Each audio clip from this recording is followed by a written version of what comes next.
games, 4 wins. Just how are you feeling just overall? Yeah, we feel good. Obviously, couldn't ask for a better start to be 4-0, but we just talked to the team about keeping everything in perspective. We got to learn from the games even when we win and not just games after we've lost like we did in preseason. So we want to continue to get better. We had a lot of chances, and we've got to learn to be a little more efficient in front of goal, a little more effective. I think we kind of left them hanging in the game, and it came down to the last 5 minutes. They get one back, and all of a sudden what seemed to be a potentially not necessarily easy but game in hand turned into a scrappy game at the end, and we got to learn to avoid those situations. And you talk about it scrappy. It was pretty scrappy throughout the whole game. Houston Baptist played very physical, tallied up 2 yellow cards. How were y'all able to combat that and kind of use it to y'all's advantage tonight? Yeah, I think that we're a pretty tough team. I think we're pretty hardworking, we're pretty blue collar, and we're not afraid to kind of get tangled up if that's what it takes in the game. But our girls handled it well. They didn't, there was never a retaliation. We just kind of take the free kicks, but we fouled them a handful of times as well. That's just the nature of the game.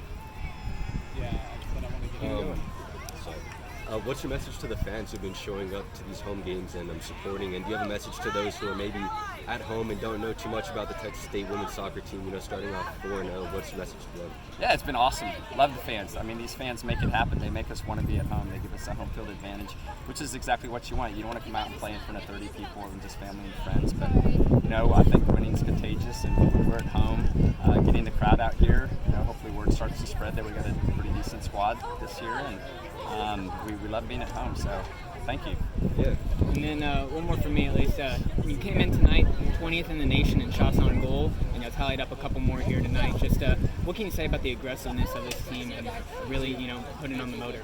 Yeah, well, we got to change that. 20th in the nation in shots on goal. We'd rather be 20 in goals scored. So that's the part where we got to get better, but we know that. We're creating a lot of good opportunities, but, when we get into conference play, we're not going to get 20 shots every game, and we know that. So we'll continue to work and improve and get better. How are you doing after the win? You got your second goal in the season, and it kind of padded the stats, ended up being the goal that decided the game ultimately. So how are you feeling after all that? I'm really excited. I had a tough game finishing today, so I was really glad that I could finally put it away. Yeah, and y'all really had control throughout the whole game, it seemed like, up until, the last couple minutes, they get that other goal. How was the team really able to regain composure after they get that one goal on the board and, y'all tighten up towards those last couple minutes? We have a saying, Big Five, and that just basically means 5 minutes of focus, just making sure that we all compose and we get our head in the right mindset so that we can continue and finish with the game away. Other than that, just kind of take me through the goal. Like I said, second goal of the season. It was kind of, the ball was bouncing around out there, and you were able to put it in. So what was going through your mind during that play? So I knew that there was space behind, so I was making sure to time my slashing run across the back line, and Haley played the perfect ball, and I was able to keep composure, cut it back, and finish the ball. And just some thoughts on Coach Holman, 4-0, starting off. The team seems like, there's good chemistry. How do you feel about him, and how do you feel about just the locker room in general? I really like Steve. I think he has really changed our program for the better in such a short time. The chemistry on the team is really getting better. I think every day that we spend together, we're getting closer and closer off the field, which in turn makes us better on the field.